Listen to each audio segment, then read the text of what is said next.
Hello guys! Good morning! Ayan, kakagising lang natin guys. Ayan, coffee tayo.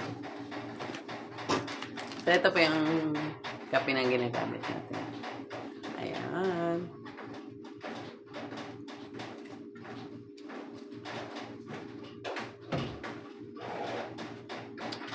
Sarap siya. Ayan, so kagigising lang natin guys. Dito pa tayo sa higaan. Ayan. Hindi pa tayo nakailamos. So, ganito ginagawa ko guys pag rest day. Ayan. So, kahapon, ayan. Wala naman tayong masyadong ginagawa. Ayan, naman siya lang. Then, ngayon, ayan, magpasok na mamaya. So, mamayang gabi pang night shift kasi ako.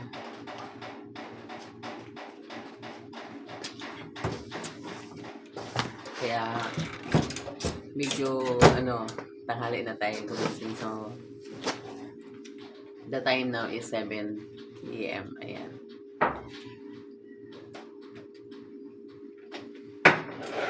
Tapos, pag gising ko guys, parang nakaramdam ako ng gutom. So, ayan, nagkape na agad ako. At sabi ng mga matatanda guys, ayan, pag nagkape ka daw, kailangan ng biscuit or something, ayan, para kasi ang kape daw, din sa, natin, sa bituka pag once na walang laman yung tiyan natin. Pero ako gusto ko yung, pag nagkape ako, solo-solo lang yung kape.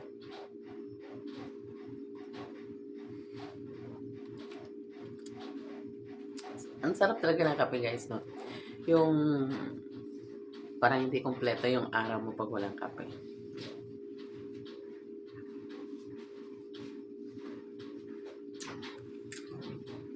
Kasi yung mga tao dito guys, mga tulog pa. Yung mga anak ko nasa taas, yung kapatid ko andito sa baba. So dito rin ako natutulog sa baba.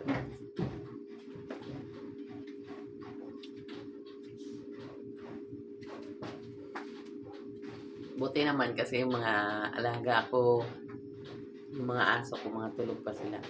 Pero si Bonso guys, ayan. Kanina pa nandito sa higaan ko, kaya nagising ako.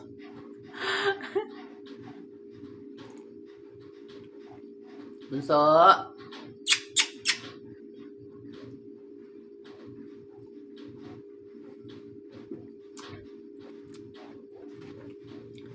So, parang napagod ako guys sa pag punta namin ng park kahapon. Pero yung park na yun guys, malapit lang yun dito sa amin. So, yan, dinadayo lang talaga yun ng mga, ng mga taga malayong lugar kasi nakikita nga nila na maganda. Bunso, halika dito Bunso. So, ito guys, si Bunso. Yan, ito si Bunso. Ayan. Ayan si Bunso. Oh. Ayan ang bunso-bunso namin. Oh. Ayan. Ayan guys. Oh. Hindi na lang ako dito guys. Ang liit pa niya. Tapos ngayon ito na siya. Tapos ang iksi ng mga paa niya guys. Oh. Ang iksi ng mga paa niya. Ang iksi ng mga paa niya. Ang iksi ng mga paa niya.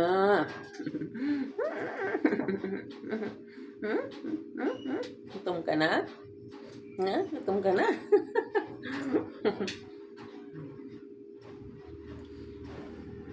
Ang bait nito guys. Kaya hindi namin siya tinatalian guys. Kasi ang bait niya. Yan, pag tinatawag mo siya, nandiyan siya. Ano? Ano ka? Parang sinisino ka Inom ka tubig? Gusto mo tubig? Gusto mo tubig? Nanghahalik ka eh. Gusto mo tubig?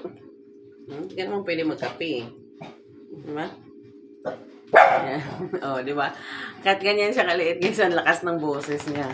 Kaya pag may nararamdaman sila, super ang ingay.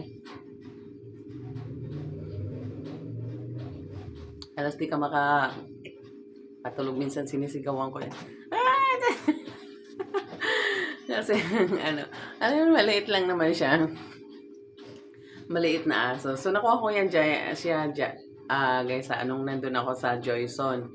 So yung kasamahan ko, Sabi niya, bibenta daw niya yung mga yung anak ng aso niya kasi nanganak na daw. Tapos sabi niya, may lahi yung mga aso na yan. So sabi niya, hindi ka lugi pag pag bumili ka. So ako kasi mahilig din ako sa aso.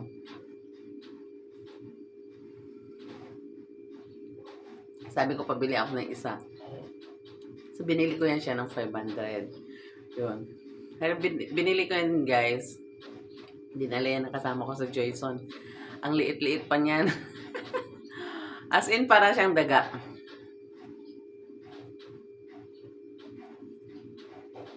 Tapos, nilagay ko lang doon sa security office. Nakalagay sa kahon. Tapos nilagyan niya ng mga butas-butas. Tapos yun, dinala ko dito. Bilis niya lumaki. So, hindi lang naman yan ang aso namin, guys. Ang dami namin aso na 4 na aso yan. So, dati 6 na aso yan. So, ayun. Of course, nag-pass away na yung 2. So, may 4 pa kaming aso. Ayan.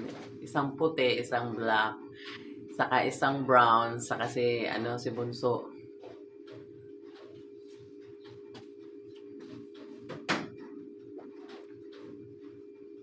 Masaya din, guys, pag may mga hayop ka, of course, para din mga bata siya.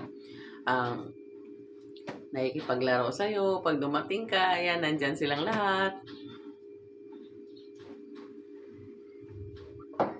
Super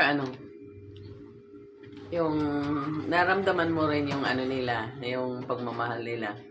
Ayan, ang mga aso kasi, guys, ayan, super na mapagmahal yan pag inalagaan nyo. Ayan, so, ngayon nga hindi ko masyado sila na kasi nga, alam yung busy sa trabaho, of course. Trabaho natin is halos nasa 12 hours talaga yung trabaho namin. So, alis ka dito ng hapon, tapos babalik ka ng maga. So, pagdating mo ng maga, matutulog ka na lang. Ayan, kaunting linis-linis na lang. Ganon na lang ang nagagawa. Pero wala ka na talagang nagagawa na trabaho. Kaya pag once na may rest day ka, ayan, doon ko na lang ginagawa yung mga dapat kong gawin. So, sa ngayon, hindi ko masyado kasi nga maaga ako na na chinship. And actually, dapat ang chinship ko lang talaga ngayon pa lang, ito, Tuesday. Pero nung Saturday, na chinship na ako ng night shift. Ayan. So, Saturday, ayun, nakapaglaban na agad ako. Then, ngayon, kahapon wala na akong ginawa, kundi naglinis na lang ako dito sa bahay. Then, wala na. Diba? So, kumbaga, na less yung work ko. Ayan.